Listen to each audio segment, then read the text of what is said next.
ప్రతిక్షణం ప్రజాక్షేమం కోసం బులెటిన్లో ముందుగా హెడ్లైన్స్ చూద్దాం.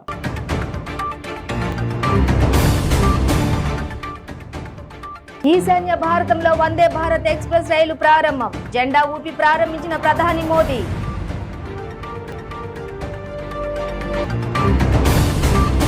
కుల వృత్తుల వారికి ₹1,00,000 ఆర్థిక సహాయం. విధి విధానాలను ఖరారు చేయాలని ఆదేశించిన సీఎం కేసీఆర్.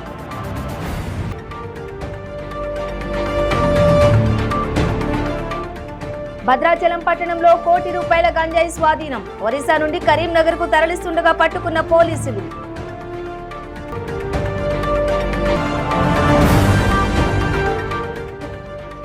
వైసీపీ ఫ్లెక్సీలపై రాష్ట్ర వ్యాప్తంగా నిరసనలు. విశాఖ సిటీలో జనసేన ఆందోళన. డీటెయిల్స్ చూస్తే ఈశాన్య భారతదేశపు మొట్టమొదటి వందే భారత్ ఎక్స్ప్రెస్ రైలును ప్రధానమంత్రి నరేంద్ర మోదీ ప్రారంభించారు. ప్రధాని మోదీ జెండా ఊపి ప్రారంభించిన వందే భారత్ ఎక్స్ప్రెస్ సోమవారం నుంచి గౌహతి న్యూ జల్పైగురి మార్గంలో నడుస్తోంది. ఈశాన్య ప్రాంత ప్రజలు రైల్వే ప్రయాణంలో ఆనందాన్ని పొందేందుకు తీసుకున్న చర్యలో భాగంగా ప్రధాని నరేంద్ర మోదీ అస్సాంలో మొదటి వందే భారత్ ఎక్స్ప్రెస్ ను ఫ్లాగ్ ఆఫ్ చేశారని ప్రభుత్వ అధికారి తెలిపారు. అత్యాధునిక వందే భారత్ రైలును ప్రధాని వీడియో కాన్ఫరెన్స్ ద్వారా జెండా ఊపి ప్రారంభించారు. బొంగాయిగావ్, దుద్నోయి, మండిపతేర్, గౌహతి, చపర్ముక్ కొత్తగా విద్యుదీకరించినటువంటి రైలు మార్గాలను కూడా ప్రధానమంత్రి జాతికి అంకితం చేశారు. हमारा नॉर्थ ईस्ट भारत की अष्टलक्ष्मी, नॉर्थ ईस्ट की समृद्ध संस्कृति, प्राकृतिक सुंदरता, संसाधन और युवा प्रतिभा भारत की अमूल्य धरोहर हैं। नॉर्थ ईस्ट के लोगों के सामर्थ्य और इस क्षेत्र के तेज विकास से देश की तरक्की को लगातार बल मिल रहा है। प्रधानमंत्री नरेंद्र मोदी जी के नेतृत्व में गत 9 वर्षों में पूर्वोत्तर का चहुमुखी विकास हुआ है। कनेक्टिविटी के क्षेत्र में नॉर्थ ईस्ट का कायाकल्प इस क्षेत्र की प्रगति के प्रति सरकार की प्रतिबद्धता का प्रतिबिंब है। 9 सालों में नॉर्थ ईस्ट में रेल का भूतपूर्व विस्तार हुआ है। पिछले 9 वर्षों में इस क्षेत्र में रेल के बजट में 260% से भी अधिक की वृद्धि की गई है। आजादी के बाद लंबे समय तक उपेक्षित इलाकों में भी आज रेल सेवा पहुंची है और लोगों का जीवन सुगम बना रही है। असम सहित पूरे पूर्वोत्तर में रेल कनेक्टिविटी सहित सर्वस्पर्शी विकास पर विशेष फोकस है। दशकों तक हमारे देश में कनेक्टिविटी को बहुत सीमित दायरे में देखा गया। ये असम और नॉर्थ ईस्ट के आप लोग भली भांति जानते हैं। पिछले 9 वर्षों में हमने कनेक्टिविटी को लेकर उस पुरानी अप्रोच को ही बदल दिया है। आज जिस कनेक्टिविटी पर देश काम कर रहा है उसके 4 आयाम हैं। Physical connectivity, digital connectivity, social connectivity और कल्चरल कनेक्टिविटी। असम तथा पूर्वोत्तर के विकास के लिए इसी प्रतिबद्धता के साथ आज प्रधानमंत्री श्री नरेंद्र मोदी इस क्षेत्र को पहली वंदे भारत एक्सप्रेस की सौगात दे रहे हैं और साथ ही कई रेल परियोजनाओं को देश को समर्पित कर रहे हैं। भारत की आत्मनिर्भरता का प्रतीक semi high speed train Vande Bharat express Guwahati और न्यू जलपाईगुड़ी के बीच 411 किलोमीटर की दूरी 5.5 घंटे में पूरा कर देगी, यानी औसत यात्रा समय में 1.5 घंटे की कमी आएगी। Rotating seat, touch free bio vacuum शौचालय, सीसीटीवी कैमरे, स्वचालित दरवाजे, दिव्यांगजन के अनुकूल शौचालय और कवच तकनीक जैसी आधुनिक सुविधाओं से लैस वंदे भारत एक्सप्रेस यहाँ के यात्रियों को वर्ल्ड क्लास रेल यात्रा का अनुभव देगी। वंदे भारत से पूर्वोत्तर के विकास में तेजी आएगी। काजीरंगा, पोबितोरा, मानस, हाफलंग, शिलांग आदि में पर्यटकों की यात्रा सहज होगी, जिससे पर्यटन और सहायक क्षेत्रों के साथ साथ स्थानीय लोगों को आर्थिक लाभ होगा। आज गुवाहाटी और चापरमुख के बीच 238 ट्रैक किलोमीटर और असम के न्यू बंगाईगांव दुधनई होते हुए मेघालय के मेंदी पथार के बीच 199 ट्रैक किलोमीटर खंडों के बिजलीकरण को राष्ट्र को समर्पित किया जा रहा है। भारतीय रेल 100% बिजलीकरण के लक्ष्य की ओर तेजी से बढ़ रही है और इस दिशा में नॉर्थ ईस्ट में रेल बिजलीकरण एक अहम कदम है। इससे रेल परिचालन की लागत में काफी कमी आएगी। लामडिंग में एक अत्याधुनिक मशीनरी से लैस डेमो एवं मेमो शेड का निर्माण भी किया गया है। इस नवनिर्मित शेड से पहली डेमो रैक आज मरम्मत के बाद यात्री सेवा हेतु निकाली जा रही है। वंदे भारत सहित इन सभी रेल परियोजनाओं से नॉर्थ ईस्ट में रेल कनेक्टिविटी और रेल इंफ्रास्ट्रक्चर और मजबूत होगा और नॉर्थ ईस्ट भारत के विकास का गेटवे बनकर उभरेगा।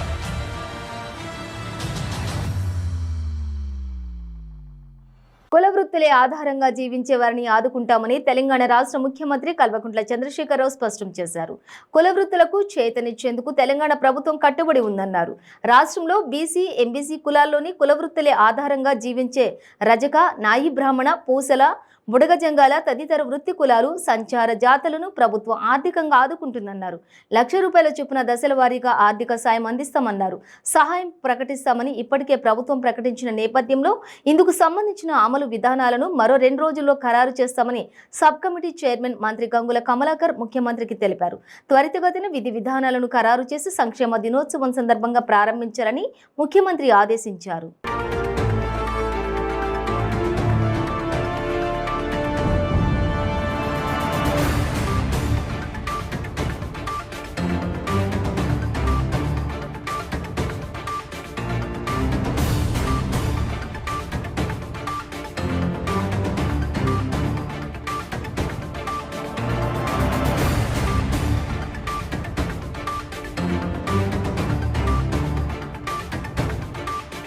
భద్రాచలం పట్టణంలోని ₹1 కోటి విలువైన 5 క్వింటాళ్ల గంజాయిని పోలీసులు స్వాధీనం చేసుకున్నారు.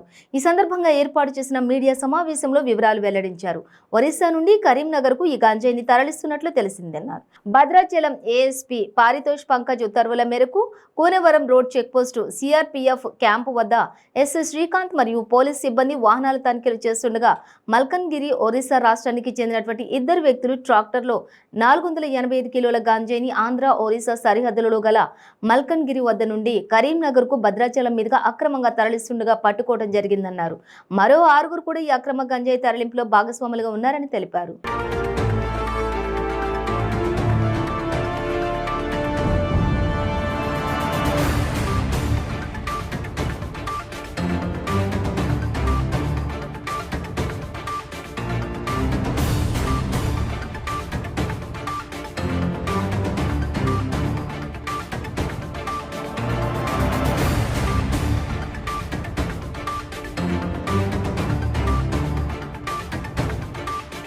పేదలకి, పెత్తందారులకి మధ్య జరిగే యుద్ధం పేరుతో రాష్ట్రంలో వైసీపీ ఏర్పాటు చేసిన ఫ్లెక్సీలపై రాష్ట్ర వ్యాప్తంగా నిరసనలు వ్యక్తమవుతున్నాయి.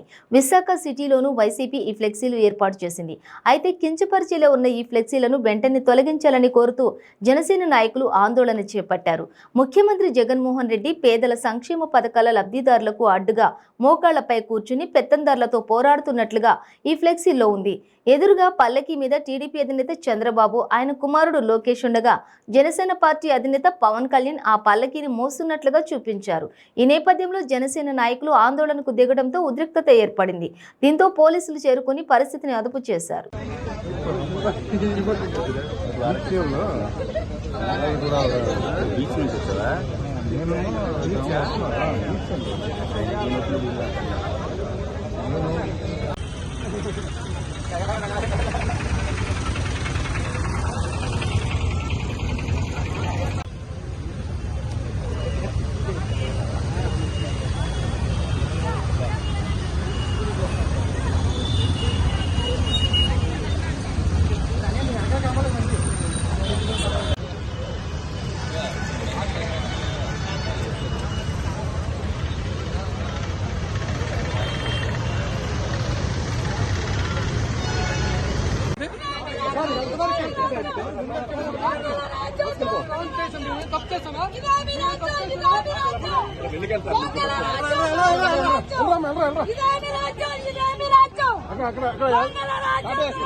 మాకేం కొత్త కాదండి. మీరు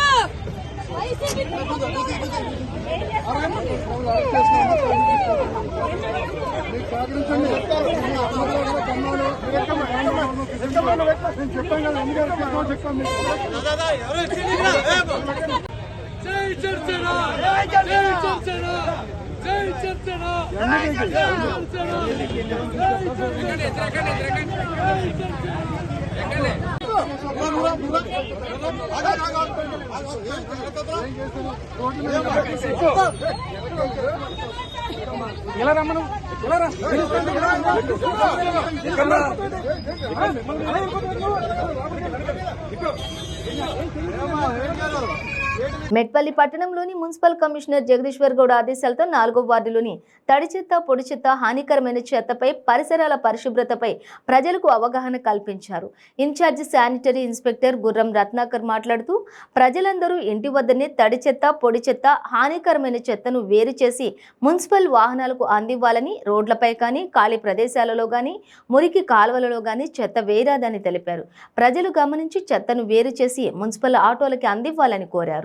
హృదయపూర్వక ధన్యవాదాలు, నమస్కారాలు తెలియజేసుకుంటూ రాష్ట్ర ప్రభుత్వం చేపట్టినటువంటి ఒక కార్యక్రమం RRR రీయూస్, రిడ్యూస్, రీసైక్లింగ్. మన ఇళ్లలో ఈ పాత బట్టలు కానీ పాత పుస్తకాలు కానీ మనకు ఉపయోగపడినవి మనం పక్కన పెట్టుకోవాలి. దీన్ని ఈ వార్డులో మా ఆర్బీకి కానీ మా మున్సిపల్ సిబ్బంది అందజేయడం ద్వారా ఎవరైతే కట్టుకోవడానికి బట్టలు లేక పుస్తకాలు డబ్బులు లేక ఉన్నటువంటి పేదవారందరికీ మీరు సహాయం చేసిన వాళ్ళు ప్రత్యక్షంగా కాకుండా పరోక్షంగా. అందుకోసం ఇప్పుడు ఈ యొక్క కార్యక్రమాన్ని చేపట్టి రీయూస్, రిడ్యూస్, రీసైక్లింగ్ అనే ప్రోగ్రాం ద్వారా అనాథలకు, పేదవారికి ఈ బట్టల్ని అందజేయడం జరుగుతుంది. ఇంకా మీ ఇళ్లలో ఇంకేమైనా ఉన్నట్టయితే ఇప్పుడే తీసుకొచ్చి మా మున్సిపల్ ఆటోకు అందజేయండి. ఒకవేళ అట్లా కూడా వీలు కాకపోతే మా ఆఫీస్లో మేము కౌంటర్ ఏర్పాటు చేస్తాం. వచ్చి మీరు అక్కడ మా ఆఫీస్లో కూడా ఈ సామాన్లు అందజేయవచ్చు. ఏం చేస్తే 4 తారీఖు ప్రోగ్రామ్ పెట్టుకున్నారట. ఒకటే అంటే అందరు కలిసి సమైక్య అందరు కలిసి ఒకటే రోజు చేస్తారు. అవగాహన విషయం తెలుసుకున్నాము. ఇప్పుడు తడి చెత్త పొడి చెత్త విషయాలు కూడా అవగాహన కార్యక్రమం నిర్వహిస్తున్నాము. ఇప్పుడు మన ఇళ్లలో కుళ్ళిపోయేటువంటి చెత్త ఉంటుంది. కుళ్ళిపోయే చెత్త అంటే ఏది? మిగిలిపోయిన అన్నము, మిగిలిపోయిన కూరలు, పండ్ల తొక్కలు, తర్వాత ఈ తురిగాకు, ఇదంతా కుళ్ళిపోయే చెత్త. ఈ కుళ్ళిపోయే చెత్తను ఈ బుట్టలో వేయాలండి. తర్వాత పొడి చెత్త అంటే ఏది? పాల ప్యాకెట్లలో వచ్చే కవరు, మనం మార్కెట్కి వెళ్ళేటప్పుడు తెచ్చుకునేటువంటి సింగిల్ యూజ్ ప్లాస్టిక్, తర్వాత ఈ కుర్కురేలు, బిస్కెట్లలో వచ్చే ప్యాకింగ్ కవర్లు అన్నీ పొడి చెత్త. అది ఈ నీల రంగు బుట్టలో వేయాలి. తర్వాత హానికర చెత్త అంటే మన ఇళ్లలో కొన్ని పేషెంట్లు వాళ్ళు బ్యాండేజీలు కానీ, తర్వాత ఇతర డైపర్స్ వాళ్ళు, పట్టీలు కట్టుకుంటారు. షుగర్ పేషెంట్లు డైలీ ఇన్సులిన్ తీసుకుంటారు. ఇన్సులిన్స్ వాడే సిరంజీలు అవన్నీ ఉంటాయి కదా. కొన్ని మిగిలిపోయిన మెడిసిన్ ఉంటాయి, గోళీలు ఎప్పుడో తెచ్చుకుంటాం. ఇట్లాంటి ఇదంతా హానికర చెత్త. అది ఈ రెడ్ కలర్ బకెట్లో అయ్యింది. ఇలా మనం ఇళ్లలో ఈ సిస్టమ్ని ఫాలో అవుతూ మా మున్సిపల్ ఆటోకు అందజేసినట్టయితే 100%గా మేము సెగ్రిగేషన్ కార్యక్రమం తీసుకుపోయి ఇక్కడ మా డంపీ ఆటో కంపోస్ట్ ఎరువు తయారు చేసుకుంటాం. ఒకవేళ మీకేమైనా ప్రత్యేకమైన ఇంట్రెస్ట్ ఉంటే మీరు కూడా మీ గ్రామాలు, మీ ఇంటిలో కంపోస్ట్ ఎరువు తయారు చేసుకోవచ్చు. ఈ విషయం మీద మీరు మాకు ఇట్లా ఇంట్రెస్ట్ ఉంది అంటే మేము వచ్చి మీకు ట్రైనింగ్ ఇస్తాం, ఎట్లా చేయాలి ఏదని తెలుపుతాం. అర్హులైన వారికి రేషన్ కార్డులు, డబుల్ బెడ్రూమ్ పెన్షన్లను అందజేయాలని బీజేపీ జాతీయ నాయకురాలు విజయశాంతి డిమాండ్ చేశారు. కుత్బుల్లాపూర్ మున్సిపల్ మైదానంలో ఏర్పాటు చేసిన బీజేపీ ఓబీసీ మోర్చా మహాధర్నాకు బీజేపీ జాతీయ కార్యవర్గ సభ్యురాలు విజయశాంతి, కుత్బుల్లాపూర్ మాజీ ఎమ్మెల్యే కూన శ్రీశైలం గౌడ్ హాజరయ్యారు. ఈ సందర్భంగా విజయశాంతి మాట్లాడుతూ అర్హులైన వారికి అందరికీ డబుల్ బెడ్రూమ్ ఇండ్లను, రేషన్ కార్డులను ఇవ్వాలని, వృద్ధాప్య పింఛన్లను, దివ్యాంగ పింఛన్లను, ఒంటరి మహిళలకు పెన్షన్లను వెంటనే కేటాయించాలని డిమాండ్ చేశారు. అనంతరం వినతి పత్రాన్ని Quthbullapur GHMC circle DC Mangatayaru మరియు Gajula Ramaram GHMC circle DC ప్రశాంతిలకు అందజేశారు. తీవ్రంగా ఇబ్బంది పడుతున్నారు. వందల भारतीय जनता पार्टी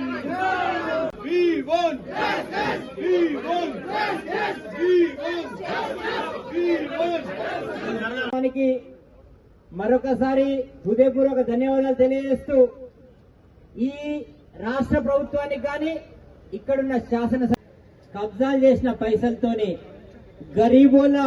గరీబోళ్ళ పైసలు తిని హైదరాబాద్ నగరం అంతా కుత్బుల్లాపూర్లో ఒక ఇద్దరు ముగ్గురు, ఒకడు ఉద్యమ కెరటం, ఒకడేమో యువ కెరటం, బర్త్డేలు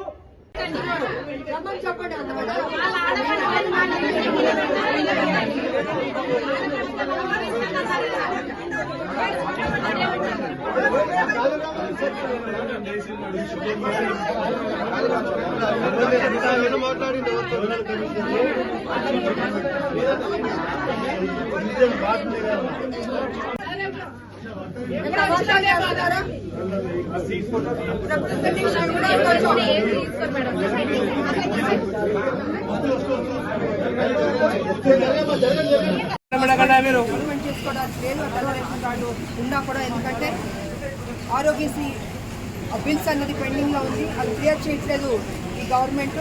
అది క్లియర్ చేస్తేనే ఆ ఒక రేషన్ కార్డు సంబంధించి, తెల్ల రేషన్ కార్డు సంబంధించి హాస్పిటల్ తీసుకెళ్ళచ్చు పేదవాడు. ఏది సరిగ్గా జరగట్లేదు. ఒక్కొక్క నియోజకవర్గానికి 1,00,000 చొప్పున డబుల్ బెడ్రూమ్ కట్టిస్తానని చెప్పేసి అది చెప్పిన మాటలే. మరి ఆయన వాళ్ళకి జరగలేదు, ఇవ్వలేదు. కొన్ని డబుల్ బెడ్రూమ్స్ కట్టించారు, అది ఎవరికంటే వాళ్ళ పార్టీలో కొంతమంది నాయకులు వాళ్ళ కోసం కట్టించాడే కదా తప్ప పేదవాళ్ళకి, మధ్యతరగతి వాళ్ళకి ఈ డబుల్ బెడ్రూమ్ అన్నది లేదు, రాలేదు. అందుకే ఇవాళ మున్సిపల్ ఆఫీస్కి వచ్చాం. ఆ అధికారిని పల్లకాయ గారు ఉన్నారు, ఎంతసేపు రాలేదు, రావాలి ఎక్కడో మీటింగ్ అన్నారు, వచ్చిన తర్వాత ఇస్తామని చెప్పాం. ఆవిడ ఇప్పుడే వచ్చారు కాబట్టి ఆవిడ స్టేషన్లో రిప్రజెంటేషన్ అనేది పెట్టాం. దాంట్లో డిమాండ్ ఏంటంటే 90 రోజుల్లో ఇవన్నీ క్లియర్ చేయాలి. మెడికల్ కావచ్చు, తెల్ల రేషన్ కార్డు కావచ్చు, అండ్ డబుల్ బెడ్రూమ్ కావచ్చు, ఇవన్నీ చేయమని మీరు వెళ్ళి కేసీఆర్కి చెప్పండి, ఆయన నిద్రపోతున్నారు అని వారికి చెప్పాం. సో 90 days వాళ్ళకి టైం ఇచ్చాం. చేస్తే సంతోషం, చేయకపోతే మళ్ళీ మేము పెద్ద ఎత్తున ఉద్యమం చేస్తామని మా ఓబీసీ తరఫున మీ అందరికీ తెలియజేస్తాం. జగద్గిరిగుట్ట పోలీస్ స్టేషన్ పరిధిలోని బాలానగర్ ఏసీపీ గంగారం సిఐ క్రాంతి కుమార్ ఆధ్వర్యంలో ప్రెస్ మీట్ నిర్వహించారు. ఈ సందర్భంగా వారు మాట్లాడుతూ 2021లో జరిగిన నవాజ్ అనే వ్యక్తి హత్య కేసులో తన అన్నని చంపిన వ్యక్తులను చంపేందుకు గ్యాంగులు ఏర్పడి అక్రమంగా ఆయుధాలు కలిగి ఉన్నటువంటి 2 గ్యాంగులను బాలానగర్ ఎస్ఓటి జగద్గిరిగుట్ట పోలీసులు అరెస్ట్ చేసినట్లు తెలిపారు. నిందితుల వద్ద నుండి కంట్రీ మేడ్ పిస్టల్, 5 రౌండ్ల బుల్లెట్లతో పాటు బొమ్మ తుపాకీ, కత్తులను స్వాధీనం చేసుకున్నామన్నారు. 2 గ్యాంగులుగా విడిపోయిన షేక్ ఇమ్రాన్, మొహమ్మద్ ఖలీద్, బెల్లంపల్లి శ్రీకాంత్, రోహిత్ సింగ్, రోషన్ అనే వ్యక్తులను అరెస్టు చేయగా అయాజ్ అనే వ్యక్తి పరారీలో ఉన్నట్లు తెలిపారు. జగద్గిరిగుట్ట పోలీస్ స్టేషన్ పరిధిలో 2021లో ఈ నవాజ్ అనే అతను మర్డర్ అయిండు. దాంట్లో Imran and Srikanth and others అంతా ఇన్వాల్వ్ అయ్యిండు.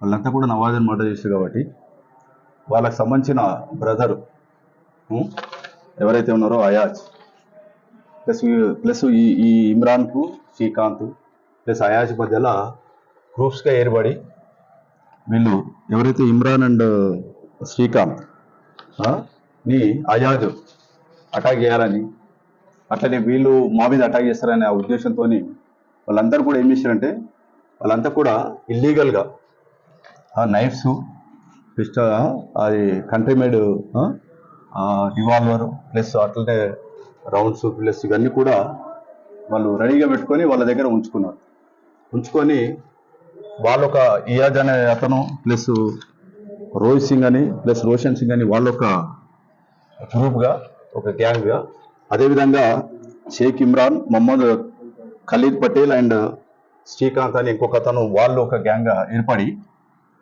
వాళ్ళు మా మీద అటాక్ చేస్తే మేము వాళ్ళ మీద అటాక్ చేయాలని, వాళ్ళు మా మీద చేస్తే మేము అటాక్ చేయాలని, మర్డర్ చేయాలనే ఉద్దేశంతో వాళ్ళు అన్ని ఇల్లీగల్గా ఆర్మ్స్ అన్ని కూడా పొసెషన్ చేసుకొని ఉన్నారన్నమాట. మూవ్మెంట్ చేస్తుంటే మాకు క్రెడిబుల్ ఇన్ఫర్మేషన్ రావడం వల్ల మా లోకల్ జగద్గిరిగుట్ట పిఎస్ వాళ్ళు ప్లస్ అదేవిధంగా with the help of SOT Balanagar team యాక్టివ్గా రెస్పాండ్ అయ్యి ఇమ్మీడియట్గా వీళ్ళని రింగ్ బస్తీలో ఇమ్రాన్ అండ్ మొహమ్మద్ ఖలీద్ అండ్ వాళ్ళని అదుపులోకి తీసుకోవడం జరిగింది.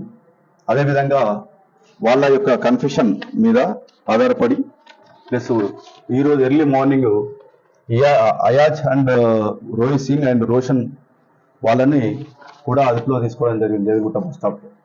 సో వీళ్ళ దగ్గర నుంచి మేము ఒకటి country made pistol plus live range 5, knifes 3, ఒక టాయ్ పిస్టల్ ఫస్ట్ గ్యాంగ్ ద్వారా, 2 నైఫ్స్ ఏమో సెకండ్ గ్యాంగ్ ద్వారా సీజ్ చేయడం జరిగింది. సంగారెడ్డి జిల్లా పటాన్చేరు మండలంలోని ఇస్నాపూర్ గ్రామం సాయితేజ కాలనీలోని శ్రీ శివ పంచాయతన సహిత ఆంజనేయ స్వామి ప్రథమ వార్షికోత్సవములు అంగరంగ వైభవంగా జరిగాయి. పంచామృత అభిషేకం మరియు గణపతి పూజ, పుణ్య హవాచనము, పంచామృతాలతో శుద్ధ మన్యుసూత్ర అభిషేకము, గణపతి పూజ, నవగ్రహ సహిత అష్టాదిక్పాలకులకు హవాసము, తీర్థ ప్రసాద వితరణ, ఆశీర్వచనము అనంతరం అన్నదాన కార్యక్రమం నిర్వహించారు. ఈ కార్యక్రమంలో ఎమ్మెల్యే గూడెం మహిపాల్ రెడ్డి, సర్పంచ్ గడ్డం బాలమణి, శ్రీశైలం, ఉప సర్పంచ్ శోభారాణి తదితరులు పాల్గొన్నారు.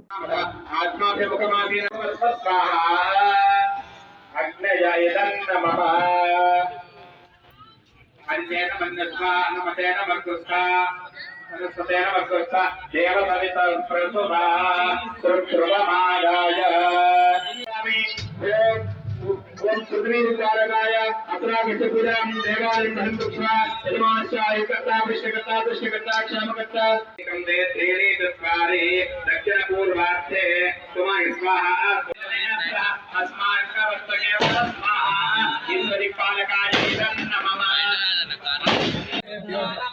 ఓం శ్లోకశ్చమే శ్రావశ్చమే శుభశ్చమే జ్యోతిశ్చమే శుభశ్చమే ప్రాణశ్చమే.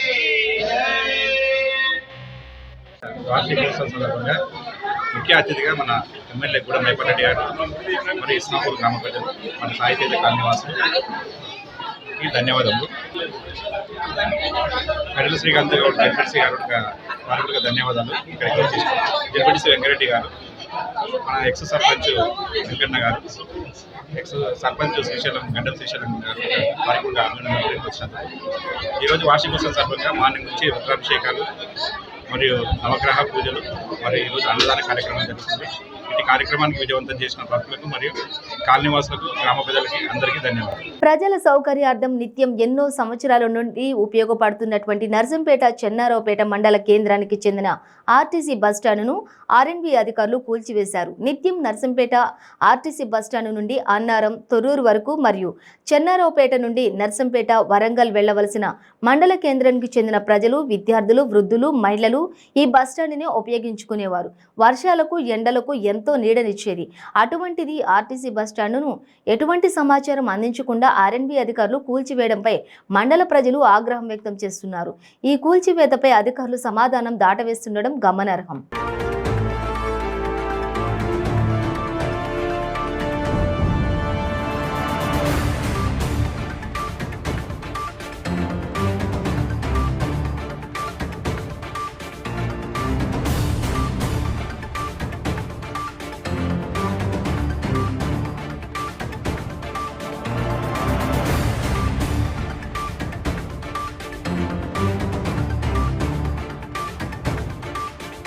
జగనన్న సంపూర్ణ భూ హక్కు మరియు రక్షా పథకంలో అన్నమయ్య జిల్లాలో 470 గ్రామాల్లో రీసర్వే పూర్తి చేయడం జరిగిందని ఆర్డీఓ మురళి తెలిపారు.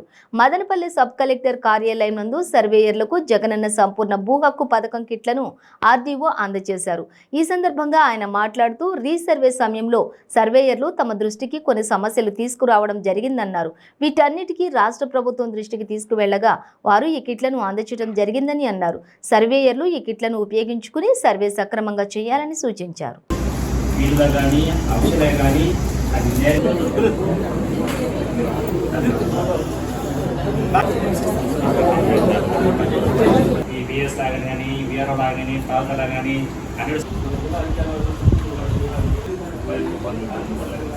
ప్రభుత్వం మన ఆంధ్రప్రదేశ్లోనే మొట్టమొదటిగా ఈ రీసర్వే ప్రారంభించి మొదటి విడిగా 2000 విలేజ్లు, అంటే సుమారు మన రాష్ట్రంలో మొత్తం విలేజ్లు 2000 విలేజ్లు ఆల్రెడీ మొత్తం రీసర్వే కంప్లీట్ చేసి మిగతా విలేజ్లు కూడా మొత్తం డోర్ ప్లై కూడా కంప్లీట్ చేయడం జరిగింది. అదేవిధంగా మన డివిజన్లో కూడా మొత్తం ఉండే గ్రామాలు కూడా అన్నీ కూడా డోర్ ప్లై అయిపోయింది. 6 గ్రామాలు తప్ప అన్ని మండలాలు కూడా మొదటి విడిగా మన డివిజన్లో 84 గ్రామాలు జరిగినాయి. ఇప్పుడు మిగతా కూడా అన్నీ కూడా జరుగుతున్నాయి. ముఖ్యంగా ఫస్ట్లో ఉన్న ప్రాబ్లమ్స్ అన్నీ కూడా ఈ సర్వేలో ఉన్న ప్రాబ్లమ్ అన్నీ కూడా అధిగమించి ఇప్పుడు ఒక కొత్త మోడల్ కూడా ఇచ్చారు. ఎందుకంటే మొట్టమొదటిగా చేసినప్పుడు చిన్న చిన్న తప్పులు, దాంట్లో అనుభవాలు ఇవన్నీ గుర్తించి సింప్లిఫై చేసి దీనికి ఒక మోడల్ ఇచ్చారు. మన జిల్లాలో జిల్లా కలెక్టర్ గారు, ఏడీ గారు కానీ, మండల సర్వేలు, డిఐలు అందరూ కూడా దీని మీద శిక్షణ కూడా ఇవ్వడం జరిగింది. ఈరోజు ముఖ్యంగా వాళ్ళు మొదటి విడత కంప్లీట్ చేసుకుని సెకండ్ విడతకు వచ్చినప్పుడు వాళ్ళు సర్వే పోయినప్పుడు వాళ్ళకి కావాల్సిన ఎక్విప్మెంట్స్ ఏమున్నాయో అన్నీ కూడా పెన్సిల్స్ కానీ పేపర్ కానీ అన్నీ కూడా, దాంతోపాటు మెడికల్ కిట్ కూడా, ఎందుకంటే చిన్న చిన్న దెబ్బలు తగిలినప్పుడు కానీ కంపలకు ఏదైనా పుచ్చుకున్నా కానీ సేఫ్టీ కాకుండా ఇవన్నీ కూడా కిట్ కూడా ఇచ్చారు. ముందుగా జిల్లా కలెక్టర్ గారికి మరియు ఏడీ గారికి మరియు revenue resurvey association survey association వాళ్ళకి డిఏలకి అందరూ కూడా ధన్యవాదాలు చెప్పుకోవాలి. ఎందుకంటే ఫీల్డ్లో ఉండే ప్రాబ్లం గుర్తించి వాళ్ళందరూ కూడా ప్రతి ఒక్కరు కూడా విలేజ్ సర్వే కూడా ఈ కిట్ ఇవ్వడం అనేది మంచి ఆనందదాయకం. వాళ్ళు కోరేది ఒకటే కాదు, ఇవన్నీ ఇచ్చింది ప్రతి ఒక్కటి కూడా మీకు ఉపయోగపడే రకంగానే ఇచ్చారు. మన ఫీల్డ్లో ఉండే ప్రాబ్లమ్స్ అన్ని గుర్తించి మీరు దీన్ని సక్రమంగా సద్వినియోగం చేసుకోవాలి. ఎక్కడంటే అక్కడ ఇచ్చినారు కదా అని మనం పడేయకుండా దీన్ని సక్రమంగా ఉపయోగించుకొని రెండో విడత కూడా మన డివిజన్లో నాణ్యంగా ఎటువంటి ఇబ్బందులు లేకుండా రీసర్వే రైతులకు ఉపయోగపడే విధంగా చేయాలని కోరుకుంటూ ఎన్టీఆర్ జిల్లా మైలవరం సుగాలి కాలనీలోని మురుగునీరు వెళ్లే ప్రధాన తూమును పూడ్చివేయడంతో స్థానికులు తీవ్ర ఇబ్బందులు పడుతున్నారు. సమస్యను ప్రజాప్రతినిధుల దృష్టికి తీసుకెళ్లినా ప్రయోజనం లేకపోవడంతో వారు ఆందోళనకు సిద్ధమవుతున్నారు. ఎన్టీఆర్ జిల్లా మైలవరం నియోజకవర్గంలోని సుగాలి కాలనీలో మురుగునీరు వెళ్లేందుకు 8 సంవత్సరాల క్రితం ఒక తూమును ఏర్పాటు చేశారు. దీంతో సుమారు 50 కుటుంబాల వారికి దీర్ఘకాలిక సమస్య పరిష్కారమైంది. అయితే అనుకోని విధంగా ఇటీవల స్థానిక జెడ్పీటీసీ తిరుపతిరావు అతని సోదరుడు ఆ తూమును పూర్తి చేశారు. దీంతో ఆ కుటుంబాలు వాడే మురుగునీరు రోడ్డు మీదకి వస్తోంది. రాబోయేది వర్షాకాలం కావడంతో సమస్య మరింతగా జటిలంగా మారే ప్రమాదం ఉందని వారు ఆందోళన వ్యక్తం చేస్తున్నారు. సమస్యలు పరిష్కరించాల్సిన ప్రజాప్రతినిధులే ఇటువంటి అక్రమాలకు పాల్పడడం బాధాకరమని స్థానికులు పేర్కొంటున్నారు.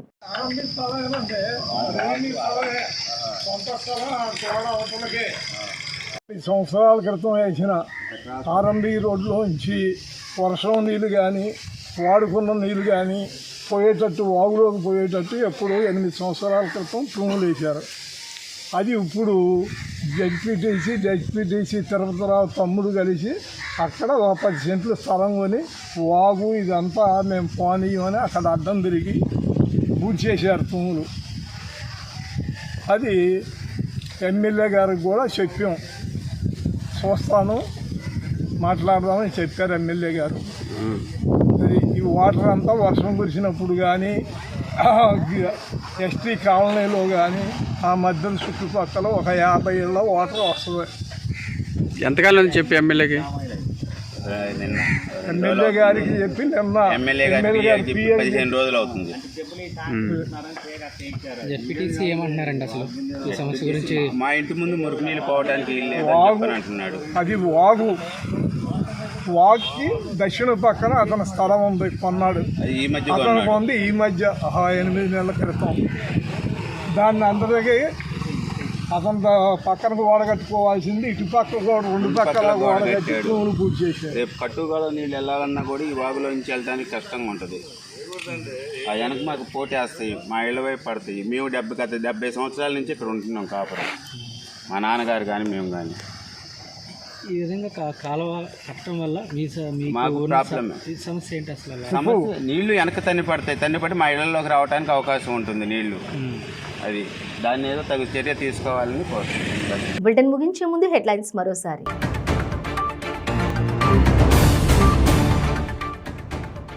ఈశాన్య భారతంలో వందే భారత్ ఎక్స్ప్రెస్ రైలు ప్రారంభం. జెండా ఊపి ప్రారంభించిన ప్రధాని మోదీ.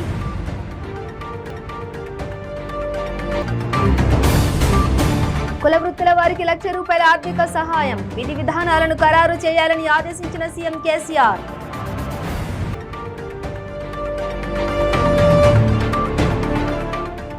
భద్రాచలం పట్టణంలో ₹1 కోటి గంజాయి స్వాధీనం. ఒరిస్సా నుండి కరీంనగర్ కు తరలిస్తుండగా పట్టుకున్న పోలీసులు.